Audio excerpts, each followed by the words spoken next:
अस्सलामुअलैकुम वरहमतुल्लाहि वबरकातुहू। नाजरीन, उम्मीद करता हूँ कि आप तमामी नाजरीन बखैर आफियत होंगे। अलीमी एकेडमी 92 चैनल में आप तमाम लोगों का स्वागत है, खैर मकदम है।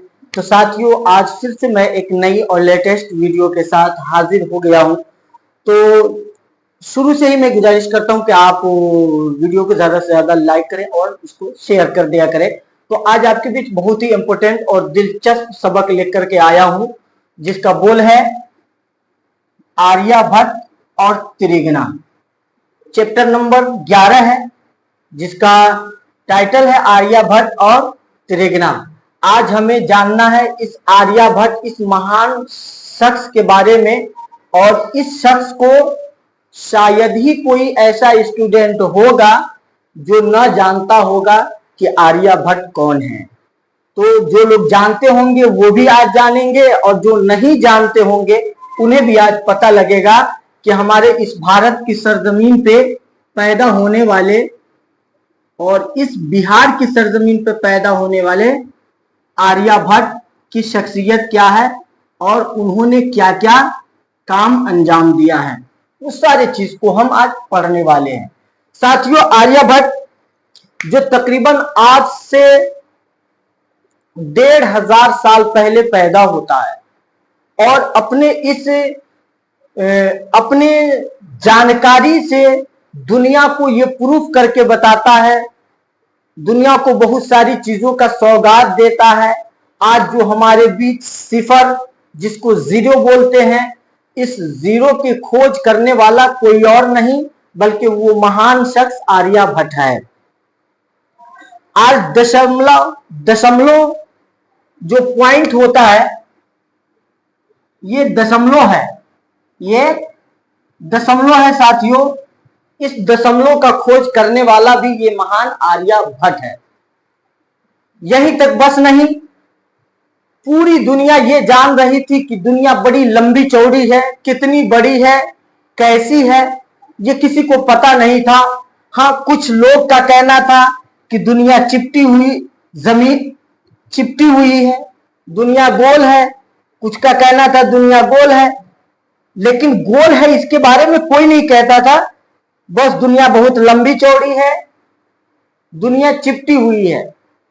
फिर इस अजीम साइंसदान यानी कि आर्यभट्ट ने अपनी तहकीक से दुनिया वालों को प्रूफ करके बताया कि ये जो हमारी धरती है ये चिपटी हुई नहीं, ये हमारी धरती यानी कि हमारी दुनिया, हमारी ये जो दुनिया है, ये हमारी दुनिया गोल है।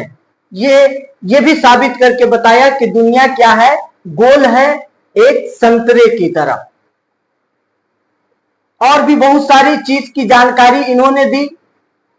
सबसे अहम जानकारी इनकी एक और थी, सूरज ग्रहण और चांद ग्रहण का तस्वुर इसने पेश किया।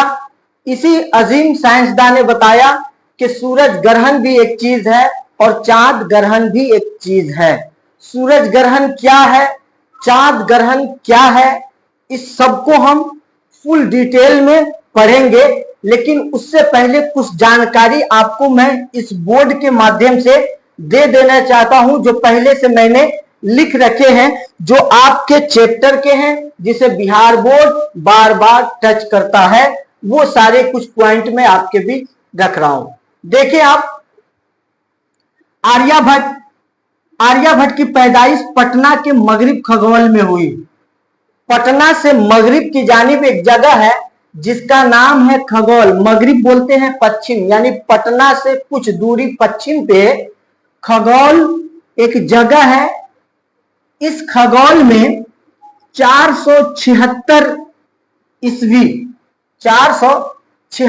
ईस्वी को इनकी पैदाइश होती है और 554 ईस्वी को इसका इंतकाल होता है, यानी इसकी मौत होती है। आर्यभट्ट कब एक्सपायर करते हैं? 554 ईस्वी को। और टोटल जो इनकी जिंदगी है आर्यभट्ट की, वो टोटल 88 साल की उम्र ये पाते हैं। 88 साल की टोटल इनकी उम्र होती है और 554 में इनका इंतकाल होता है। यहाँ पे एक और तहकीक बताई जा रही है कि आर्यभट्ट ने अपने तजर्बा यानी एक्सपेरिमेंट के लिए जो स्थान को चुना था, जिसको आप एक्सपेरिमेंट पैलेस कह सकते हैं, तजर्बागाह जिसको बनाया था, वो जगह कौन सी थी? वो त्रिगना थी। वो त्रिगना में अपना तजर्बागाह बनाया था। तो इस त्रिगना के बारे में बताया जा रहा है कि ये त्रिगना पड़ेगा कहाँ, मौजूद कहाँ है। तो लिख रहा है पटना शहर से 30 मीटर जुनूब यानी कि दक्षिण, पटना से और दक्षिण की तरफ मसौढ़ी के नजदीक त्रिगना में तहकीकी कामों के लिए एक तजर्बागाह कायम किया और त्रिगना में ही बैठकर मशहूर किताब आर्य सिद्धांत और तंत्र नामी किताब को लिखा। आर्य सिद्धांत और तंत्र नामी किताब को इन्होंने लिखा। थोड़ा सा और क्लियर लिखूं, आर्य सिद्धांत और तंत्र नामी किताब लिखा। अब जरा त्रिगना के बारे में और डिटेल सुनिए। पटना गया रेलवे लाइन में मसौढ़ी स्टेशन का नाम त्रिगना रखा गया है।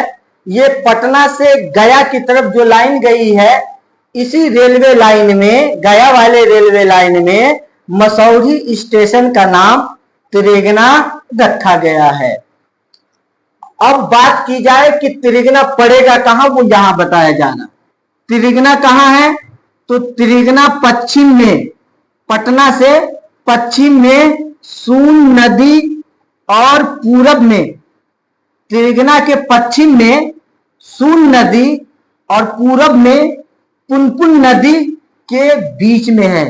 एक तरफ पूरब साइड से, पश्चिम साइड से देखा जाए तो त्रिगना के बाद सून नदी है और त्रिगना से पहले पूरब की तरफ पुनपुन नदी है और इन्हीं दोनों नदियों के बीच में ये त्रिगना मौजूद है। साथियों, इसी त्रिगना में आर्यभट्ट ने 60 फीट, ध्यान रखिएगा, आर्यभट्ट ने 60 फीट, ये वीवीआई क्वेश्चन है, पूछा जाता है कि कितने फीट का टीला त्रिगना में आर्यभट्ट ने जो टीला बनाया था वो टीला कितने फीट का था? तो नोट कर लेंगे आप, 60 फीट का, यानी 60 फीट की बुलंदी का एक टीला बनाया, जिस पर बैठकर वो रात भर तारों, सैयारों के बारे में तहकीक करते रहते थे। वो रात भर तारों के बारे में और प्लैनेट के बारे में वो तहकीक करते रहते थे। इनके ताल्लुक से एक बात और सुनिए। जीरो की खोज इसने की, इन्होंने की है। दशमलव की खोज इन्होंने करके दी है। दुनिया गोल है, इन्होंने बताया। जैसे कि आप ये ले लीजिए, इनका एक और पॉइंट है,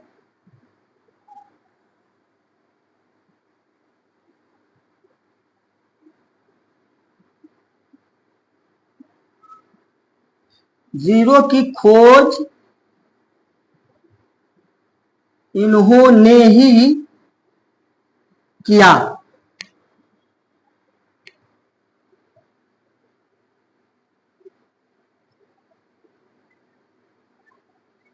दशमलव यानी के सिफर, सिफर नहीं साथियों, आशारिया,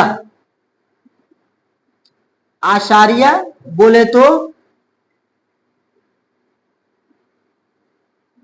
आशारिया की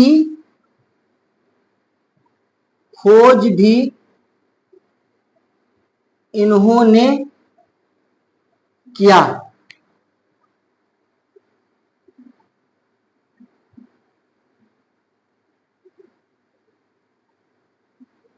दुनिया गोल है,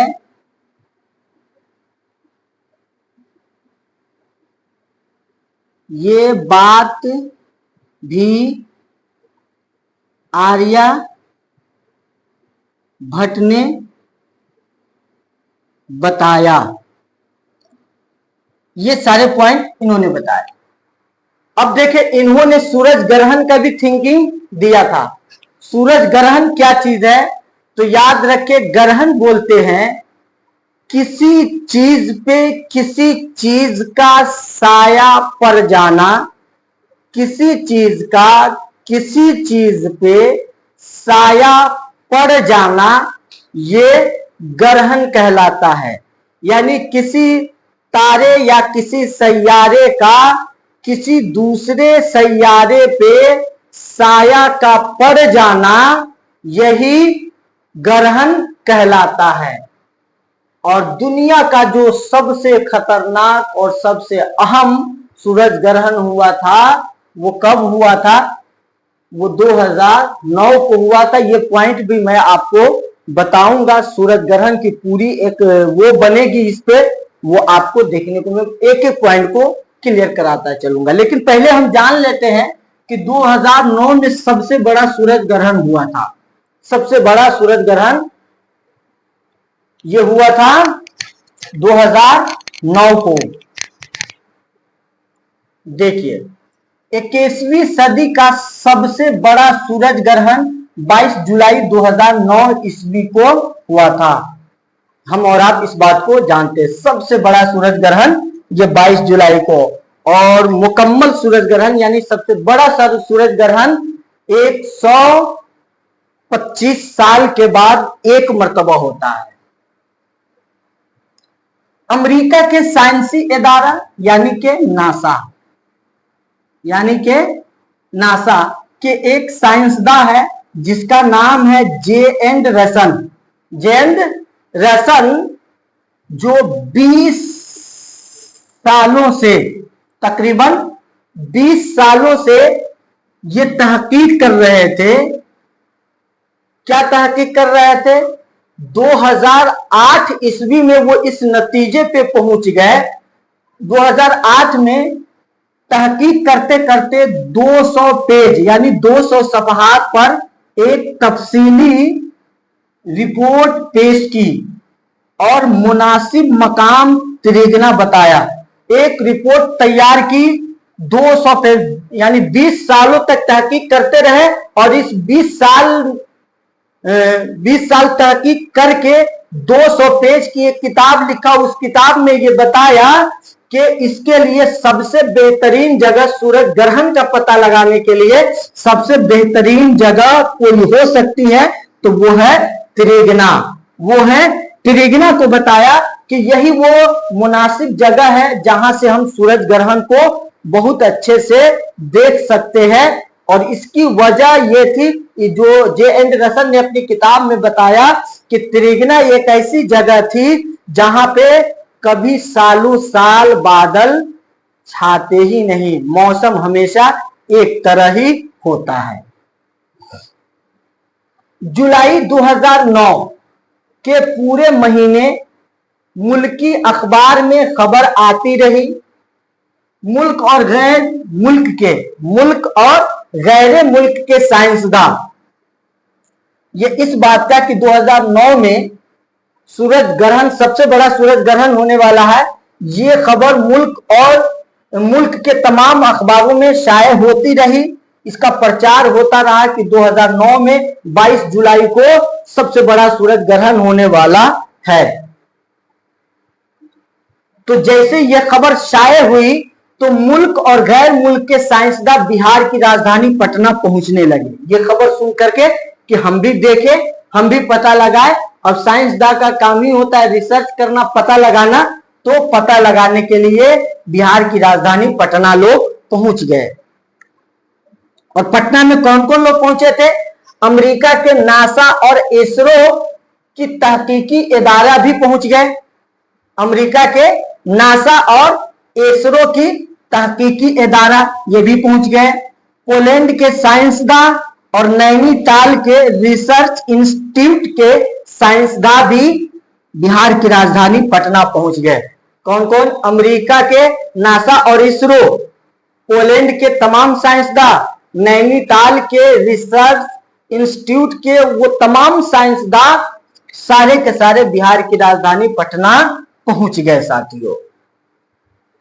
और ये लोग, ये तो साइंसदा थे, विज्ञान थे, वैज्ञानिक थे, इसलिए पता लगाने पहुंचे थे। लेकिन इस बड़े 2000 के इस बड़े सूरज ग्रहण को देखने के लिए हजारों तादाद में आम लोग भी, खास वैज्ञानिक ही नहीं, वैज्ञानिक लोग तो आए ही थे, बल्कि हजारों की तादाद में आम लोग भी खास किस्म का चश्मा लगाए इंतजार कर रहे थे उस सूरज ग्रहण को देखने के लिए।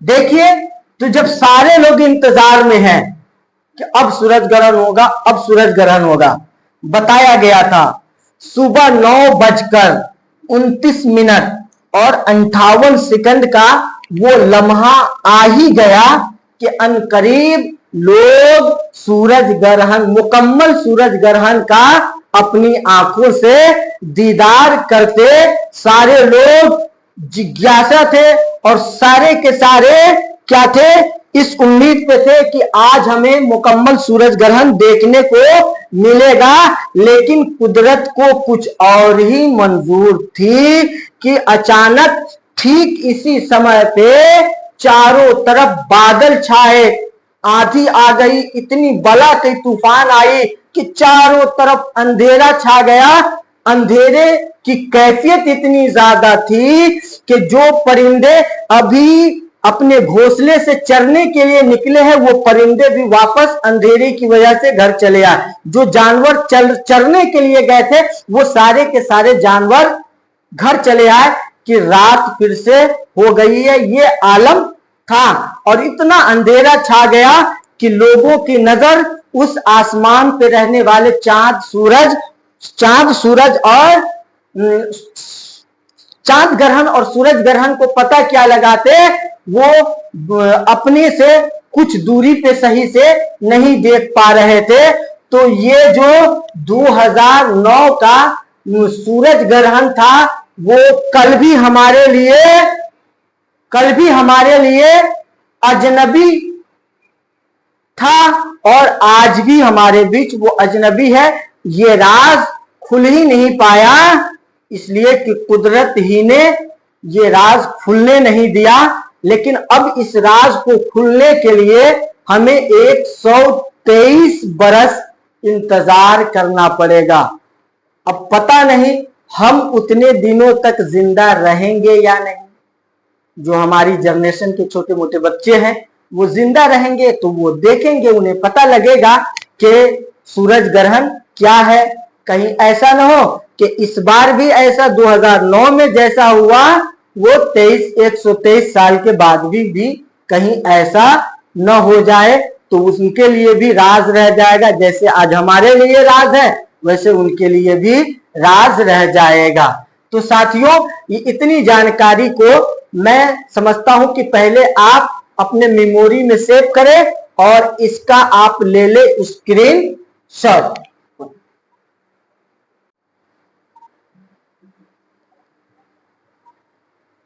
यारे भाई, तो अभी तक हम लोगों ने पढ़ा आर्यभट्ट और त्रिगुणा के हवाले से जो भी जानकारी हमारी बिहार बोर्ड के दरक्षा किताब के अंदर मौजूद थी, वो सारी चीजों को हमने पढ़ने की कोशिश की और समझने की कोशिश की। वो खगौल के रहने वाले थे और पटना में पटना से 30 किलोमीटर की दूरी पे त्रिगुणा एक जगह है, उस जगह को अपना तजर्बागाह, एक्सपेरिमेंट पैलेस बनाया था, जहां से और वहीं पे 30 फुट का एक टीला बनाया था, जिस टीले पे बैठ करके वो आर्य सिद्धांत और तंत्र नामी एक किताब को लिखा, जिस किताब को आज के दौर, इस मौजूदा दौर के जितने वैज्ञानिक है, वो सारे साइंसदान उसी आर्यभट्ट की किताब को फॉलो करते हैं। आर्यभट्ट ने एक सिद्धांत दिया था और वो सिद्धांत था चांद ग्रहण और सूरज ग्रहण का। उसका ठीक यही नक्शा है। इसी नक्शा के मुताबिक सूरज ग्रहण भी होता है और चांद ग्रहण भी होता है। देखिए, इस तरफ आप जो देख रहे हैं, ये सूरज ग्रहण देख रहे हैं, और इस तरफ जो आप देख रहे हैं, वो चांद ग्रहण का नक्शा है। सूरज ग्रहण होने के लिए इन तीनों का एकदम बिल्कुल स्ट्रेट स्ट्रेट होना चाहिए।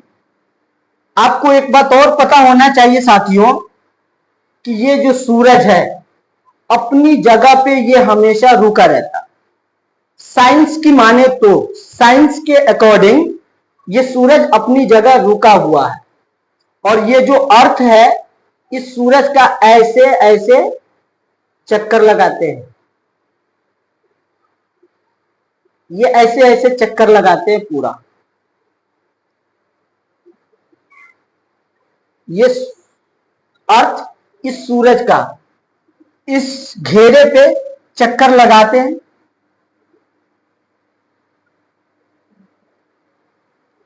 तो जिस वक्त ये अर्थ ये चलते आ रहा है, इस सूरज की रोशनी इस चांद पे पड़ रही है। अब इन सूरज और चांद के बीच में ये अर्थ घूमते हुए आ जाता है। तो ये एक बैग डायरेक्टली मुकम्मल तौर से नहीं आ जाता, धीमी गति से चलते हुए पहले थोड़े से आकर के रोशनी को ढका, फिर थोड़ा सा, फिर थोड़ा सा, फिर थोड़ा सा, फिर थोड़ा सा, ऐसे ऐसे करके धीरे धीरे वो मुकम्मल ढक लेता है। तो ये हो जाता है सूरज ग्रहण। जब सूरज की रोशनी चांद पे जाने के लिए ये बीच में रुकावट जो पैदा करता है अर्थ, वो अर्थ अगर इन दोनों के बीच में आ जा रहा है तो ये हो जाएगा सूरज ग्रहण। इसलिए कि सूरज अपनी रोशनी को डाल रहा है इस पे और इस बीच में ये आकर के उसे रोक रहा है। तो किसी सैयारा या सितारा का किसी सैयारा या सितारे पे अपना साया डालना ये ग्रहण कहलाता है। तो सूरज अपनी रोशनी को ट्रांसफर कर रहा है और ये अर्थ घूम करके आकर के इसकी रोशनी पे साया डाल दे रहा है।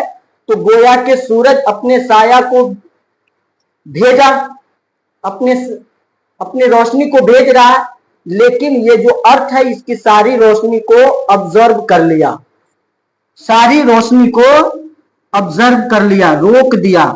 इसकी रोशनी अब आगे की तरफ नहीं जा रही, तो ये सूरज ग्रहण हुआ। इसलिए कि इसने अपने रोशनी को भेजा और ये उसे रोक दिया, तो इसका पूरा साया इसी के ऊपर पड़ गया और पड़ गया तो ये हो गया सूरज ग्रहण।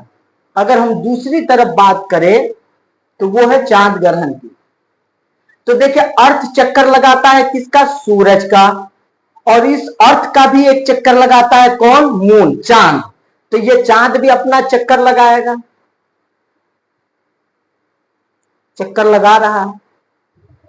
अब चक्कर लगा करके ये इस बीच में ये चांद आ जाता है तो ये चांद ग्रहण हो जाएगा। जैसे कि ये नक्शा देखिए, सूरज रुका हुआ है, अर्थ अपना चक्कर ऐसे लगा करके मुकम्मल करेगा,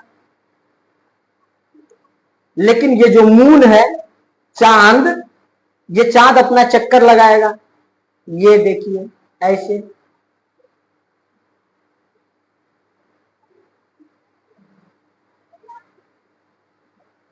चक्कर लगाता हुआ यहां तक पहुंचेगा। अब सूरज और अर्थ के बीच में आ गया चांद, तो ये है चांद ग्रहण। ये हो गया चांद ग्रहण। तो ये है चांद और ग्रहण और सूरज ग्रहण का ये जो थिंकिंग दिया था वो आर्यभट्ट ने दिया था साथियों। तो यहीं पे हमारा ये चैप्टर कंप्लीट होता है।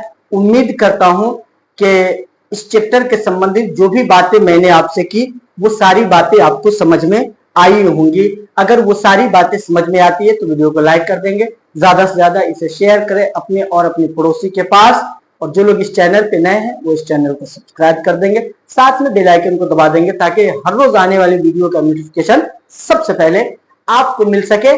आज के वीडियो में बस इतने ही। अगर इस चैप्टर के ताल्लुक से जो भी कंफ्यूजन है, डिस्क्रिप्शन में नंबर मौजूद है, व्हाट्सएप नंबर भी मौजूद है।